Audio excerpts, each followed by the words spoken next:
we are 125 miles southeast of the most powerful part of the storm. So my point being that you don't have to be so close to the center of the storm where the strongest winds are to get its greatest impacts. Just let this scene speak for itself, right? We've got flashing lights behind us. Tampa is behind me. This is Bayshore Boulevard. And we are getting these intermittent, powerful feeder bands from the hurricane. And again, we're 125 miles away. That is an angry Tampa Bay. And this is storm surge.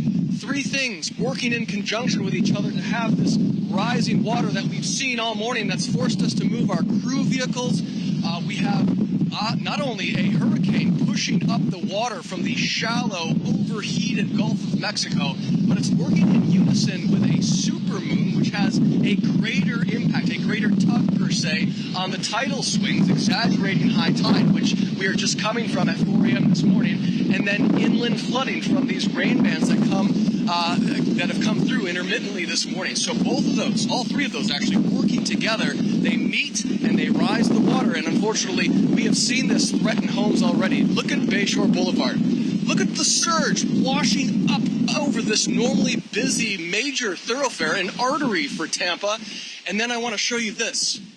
This is an intersection, very popular intersection for residents and tourists, completely inundated with water. But the water is not only threatening Bayshore Boulevard, it's also lapping up against people's yards and their first steps of their homes. So this is a major concern. This is what 4 to 6 feet of storm surge looks like.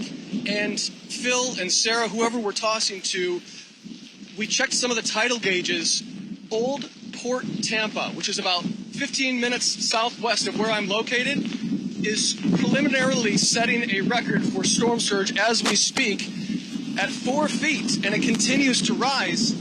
All of these things, these factors I just explained, working in conjunction. Phil, look at this. Look at the waves crashing over the shoreline here. That is a seawall meant to protect Tampa and Bayshore Boulevard. Well, the water has come up and over that seawall, and we're getting sprayed every minute or so with these massive, massive angry swells coming off of the ocean. You can literally taste the salt water from Tampa Bay.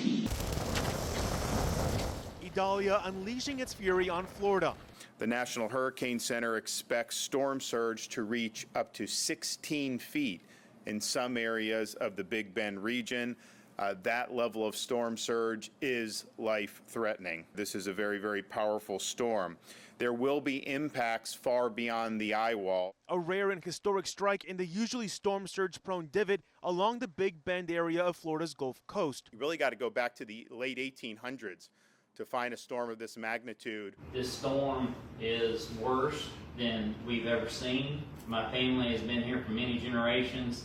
We haven't seen a storm this bad ever.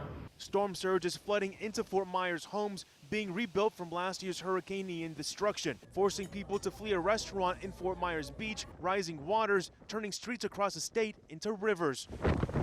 President Biden says he's in constant contact with Florida's governor. We're worried about the surge, the ocean surge.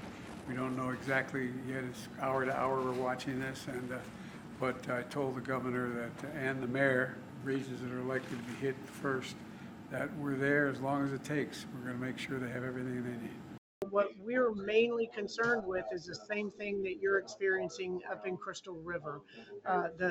We have flooding, extensive flooding along our coast right now. We have about 126 miles of waterfront land here in Tampa, and that is only going to rise. We're at low tide. The tide's coming in.